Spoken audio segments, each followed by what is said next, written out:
And so, what are your biggest concerns about efforts to repeal the bottle bill or somehow amend it? Sure. Obviously, I have 20 some employees here just at my redemption center, and there's several other hundred redemption centers in the state of Iowa. My biggest concern would be that all those people would be out of jobs. We have some pretty loyal workers that work here for us, but my other big concern is Iowa is a very clean state. I believe it's one of the top 5 cleanest states.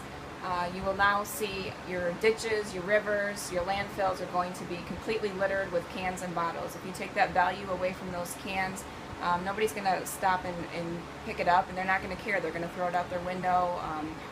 They're going to get rid of it because that value is not on that can anymore. I guess, what about those who would say that it could instead, be directed into curbside recycling programs that are, fairly ubiquitous now around the state? I'd like to know how they're going to fund it.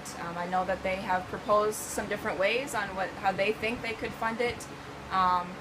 It's going to end up ultimately costing the consumer some big dollars. Your beverages are going to go up because the beverage people are going to have to find a way to eat that money. I think they're proposing a 60 million tax on all distributors, which is like a penny a container until they build up to that $60 million.